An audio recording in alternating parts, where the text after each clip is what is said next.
President Trump wants one thing from Joe Biden before the debate. Democrat presidential nominee Joe Biden made headlines recently when he asked a reporter, "Are you a junkie?" It seems the tables have turned on the former vice president. Now, Donald Trump appears to be asking him that question. On Sunday morning, the president tweeted, "I will be strongly demanding a drug test of Sleepy Joe Biden prior to or after the debate on Tuesday night."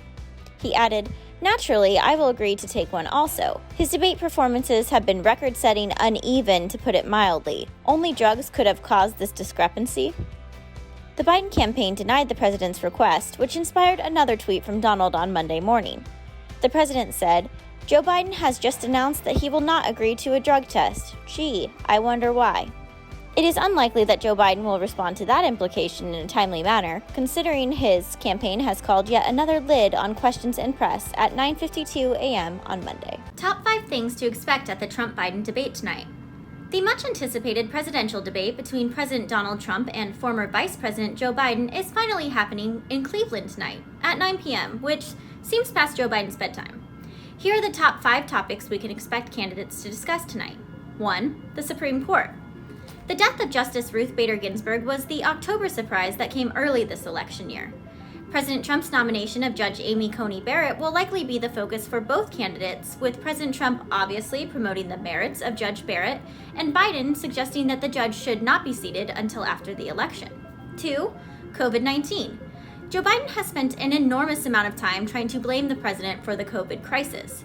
He is likely to emphasize the death toll, make light of the progress on a vaccine, and basically claim that the president is personally responsible for the deaths of 200,000 Americans.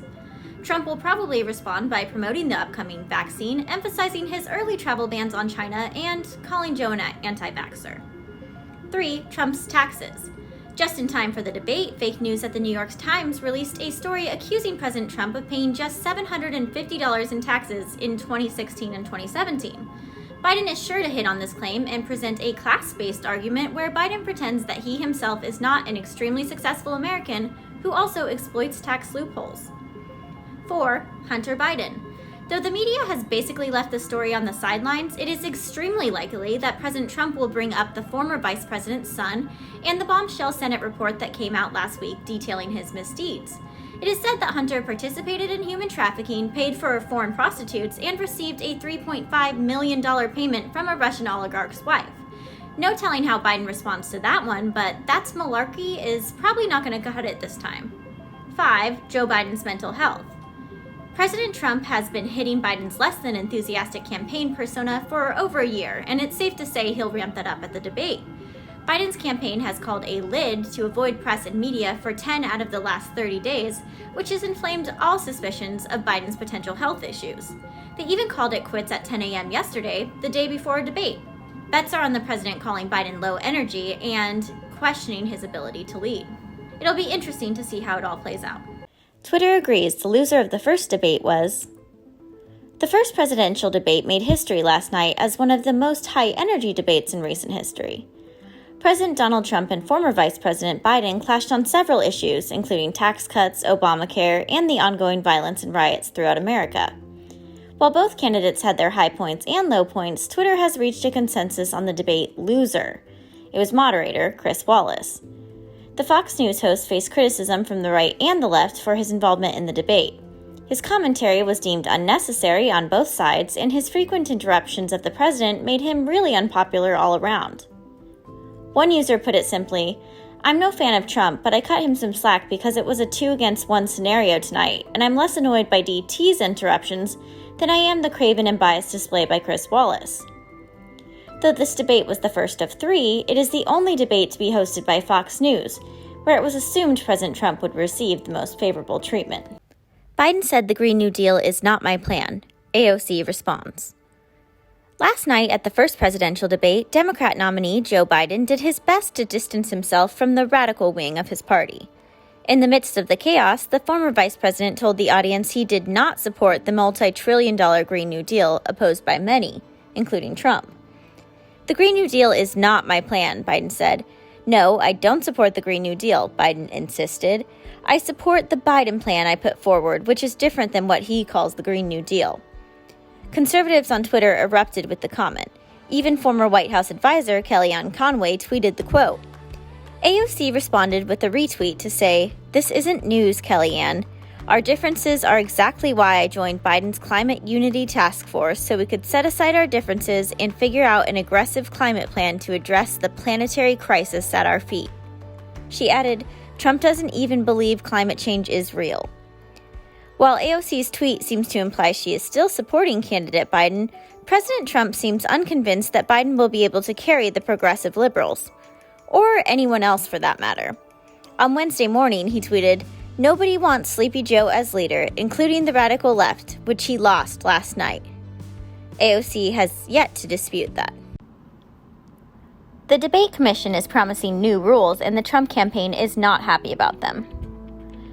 On Wednesday, the Commission on Presidential Debates announced they would be making changes to the format of the two remaining debates between President Trump and former Vice President Biden. The proposed changes come after an overwhelming displeasure with the format of the first debate, hosted by Fox News and moderated by Chris Wallace.